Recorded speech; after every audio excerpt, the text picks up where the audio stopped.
Awuyewuye àti ohun tó dàbí èdè-àìyedè tó lọ nínú ìjọ tó tóbi jù ní Nàìjíríà, ìyẹn ìjọ The Redeemed Christian Church of God, ó mà tún ti gbọ̀nà míì yọ pẹ̀lú bí gbajúgbajà pásítọ̀ náà ìjọ náà, ìyẹn pásítọ̀ Ìdòwú Ìlúyọ̀mádé bẹ́ṣe ló ti kọ̀wé fipò sílẹ̀ o, bóun kò ṣe ọmọ ìjọ náà mọ́, òun kò ṣiṣẹ́ Olúwa nínú ìjọ náà mọ́,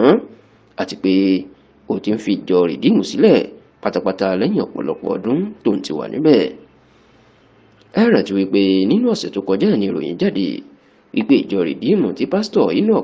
Adeboye jẹ́ alákòóso àgbà ẹ̀, wọ́n ti fún pásítọ̀ Ìdòwú Ìlúyọ̀mádé ní ìwé gbélé ẹ̀yìn suspension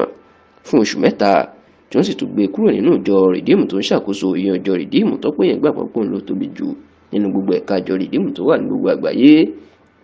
ìyẹn ìjọ Redeemed City of David Parish Region 20 tí ó wà lágbègbè Victoria Island ní ìpínlẹ̀ Èkó, tí wọ́n sì ní wọ́n ti gbé pásítọ̀ Ìdòwú Ìlúyọ̀mádé kúrò ńbẹ̀ lọ sí ìjọ Ridiimu Throne of Grace tó wà lágbègbè Èbúté Mẹ́ta ní ìpínlẹ̀ Èkó nítorí ayẹyẹ ọjọ́ ìbí 60 ọdún tí ìyàwó pásítọ̀ Ìdòwú Ìlúyọ̀mádé ìyún pásítọ̀ Síjú Ìlúyọ̀mádé ṣe lẹ́yìn tí gbajúgbajà olówó ìjọ Ridiimu ni tó jẹ́ ọ̀gá àgbà ilé ìfowópamọ́ Access Bank ìyẹn olóògbé Wigwe ìyàwó àtọmọ ẹ̀ lẹ́yìn tí wọ́n kú lójijì,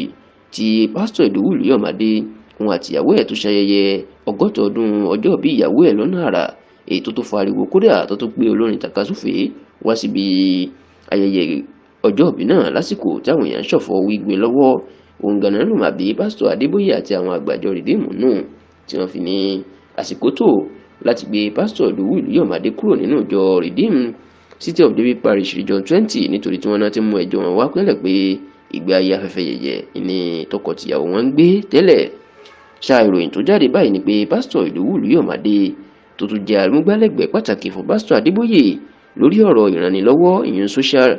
corporate social responsibility, wọn ló ti fi ìwé sílẹ̀ o lọ́jọ́ 4 oṣù kẹfà tá a wà yìí ìyẹn ọjọ́ Ṣẹ́gun ọjọ́ Tuesday ọ̀sẹ̀ tí a wà nú ẹ̀ yìí pé òun kò ṣe ọmọ ìjọ Ridiimu mọ́ o, àti pé káyọ̀ǹdó òun láti fi ìjọ náà sílẹ̀ kó sì máa bá ti òun lọ. Ṣá ò títí dásìkò tá a ṣàkójọpọ̀ ròyìn yìí, pásítọ̀ Ìdòwú Ìlúyọ̀mádé ò tí ì sọnù ìjọ tó lọ, bẹ́ẹ̀ ni ìjọ Ridiimu àti pásítọ̀ Adébóyè náà ò tí ì sọ̀rọ̀ lórí ọ̀rọ̀ náà.